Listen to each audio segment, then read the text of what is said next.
it's Bob. Welcome back to another edition of the Hyper Chef. Today we're going to be making my basic tomato sauce. It amazes me that people buy jarred sauce because this is so quick to make that you won't believe it. If the amount of work that it takes is minimal and the amount of ingredients are minimal. So what we're going to start with is we're peeling an onion. As I've said in my other videos, I'm allergic to garlic. So as a result, I flavor with onion. My grandmother's trick. You leave the onion whole. When the onion is translucent, the sauce is done. So it acts as your thermometer. Incidentally, if you take it out and cut it up, it's absolutely delicious. Now, I put olive oil in the pan. I put about 3 tablespoons. I drop the onion in. Okay, next. I use strained tomatoes. My grandmother used to use the mill and take the seeds out of the tomatoes. I can't be bothered with that. I like Pomi strained tomatoes. Pomi comes from Parmalat. They make 2 types. They make strained and chopped. Take the strained. For this, I'm doing a single recipe today, which is good for a family of 4. If you want more than that, you can just double the recipe. You just double all the ingredients. Okay, I'm going to go over the sink here, and I'm going to add some water to this. And I'm going to fill this up about 3/4 of the way through. And then once it gets to 3/4 of the way, I'm going to come and I'm going to put it on the blender. Hope you guys are timing me on this. You'll see how fast this is. All right, we're going to turn the blender on. Now we're going to blend it up until it's pink and frothy, like that. That's all you do. As soon as it's pink and frothy. Now, if you're in a hurry on a weeknight, you can actually take it at this point and turn on the heat and let it start to warm up.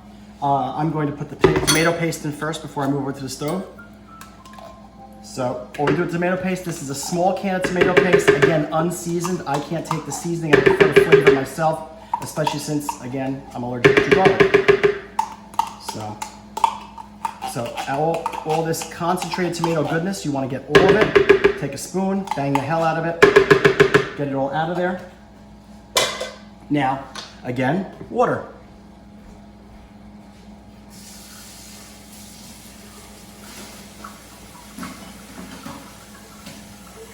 All right, we're going to go about a little more than halfway.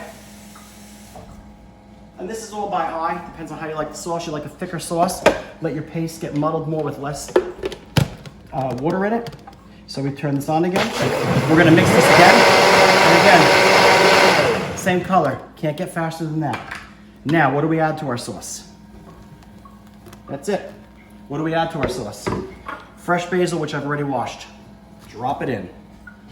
Tomato, as I always say over and over, is a fruit, not a vegetable. It needs salt.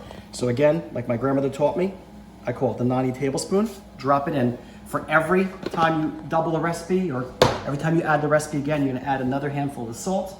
Now, that is all we're putting in. Now we're just gonna put a little handful of locatelli cheese. I like locatelli brand. And guess what? Sauce is done. Turn it on. And while this is starting to boil, we're gonna make our meatballs, because the meatballs go right in the sauce. They cook directly in the sauce. I do not brown them first. I don't bake them, I don't fry them. I don't do anything of the sort. So now, what are we going to need? You're going to need ground beef. It has to be 80-20. If you do 90-10 or 85-15, it's too dry. You have to use chuck, which is 80-20. The other percentages, don't put enough fat in it. The worst case scenario is that you might end up with a little bit of a fattier sauce and you have to skim it before you serve it, that's all. Now, it's 2 eggs for every pound. This is almost 1.5 pounds. So I'm gonna put 3 eggs in. If it comes out too loose, I will adjust it with breadcrumbs. Then I'm going to add dried parsley, a nice big handful. Take it, crush it between your hands, drop it in. Kosher salt. You're gonna take the kosher salt, you're gonna put a 90 tablespoon in, drop it in. I'm gonna add the breadcrumbs and the grated cheese, and this is done. So this is a nice big palm full, and that's not gonna be enough, so I'll put a little more. Plain breadcrumbs, never seasoned. And then finally, I know, big surprise, more locatelli cheese. Can you tell I'm fond of it? We put that in. Now, there's only one way to do this.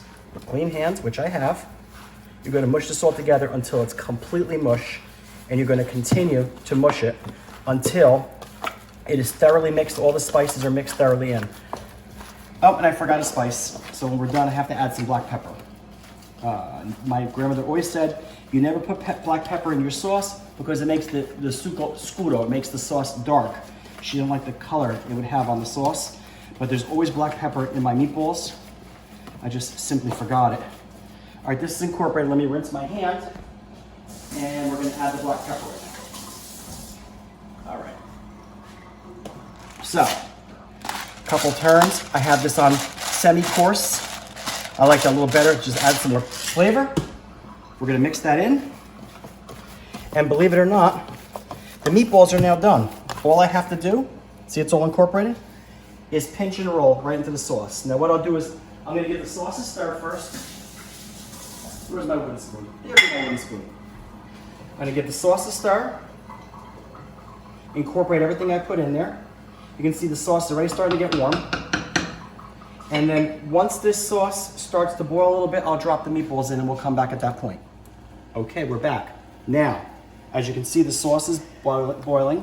I'm going to drop the meatballs in. What I did was I wet the palms of my hands. I'm just rolling the meat, just like this. And I'm dropping it in. You can make them whatever size you want. I have a friend whose mother-in-law makes them the size of a softball.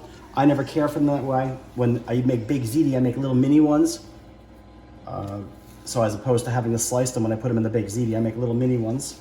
Look like the size you would use for Italian wedding soup. But for this, I like this size. There's no precision to it. They're gonna boil in the sauce, so there's no worries about them not being cooked. They are cooked very quickly, as you can see. The onion is already rising to the top, and the onion is almost made translucent. And this is an excellent make ahead. You can make this the day before, and you make it the day before and just bring it back to room temperature. Just put it right on the stove and warm it up. And you can freeze it. We used to do for babies. My nani used to freeze it in ice cube trays, and then just break out one ice cube of it and warm it up in a saucepan. So you can do that as well. So you can actually freeze the sauce in a block, in a plastic container, drop it into a saucepan and warm it up. I've never really done it in a nuker. I might put the plastic container in the microwave just long enough for it to loosen up, and then you can drop it into a saucepan, and you just don't want to let it scald. You just heat it up slowly like you're melting an ice cube, and you have delicious fresh sauce whenever you want it.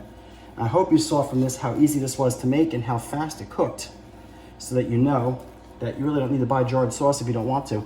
You can make it on a weekend and use it all week. I'm gonna turn the heat back up a little bit, and your sauce is done. All you have to do is let that incorporate, let the meatballs cook. As soon as they change color, they're done. Go. Okay, wait, one more thing. P.S. Let's talk about cooking your pasta. You wanna make sure that the pasta water is well salted. You wanna throw a nice handful of kosher salt in the pot when you go to boil the water, number one. Number two, you wanna use a good pasta. Barilla's okay, Di Cecco's even better. And you always want to serve it al dente, which means to the tooth. You want it to have a little bit of bite to it. When you drain the pasta, I always have this pot next to the sink. I have two pot holders down. I put this pot by the sink. I put the other pot there. I take the water, I drain the water in the colander. I put the pasta back in the pasta pot. But first I put a ladle of sauce on the bottom, and then put the cooked pasta in. Throw a couple ladles of sauce on top and stir it through. It's called proofing the pasta. You'll see that the pasta will absorb the color of the sauce. That is when most flavor is imparted to the pasta. When you see on those commercials on television where they have the plain pasta on a plate with the sauce laid all in the center, I can't imagine why they would possibly do that, because the pasta never gets any flavor. By doing it, it's called proofing the pasta, and the pasta will have much more flavor. Enjoy. And as always, mangia con buon gusto.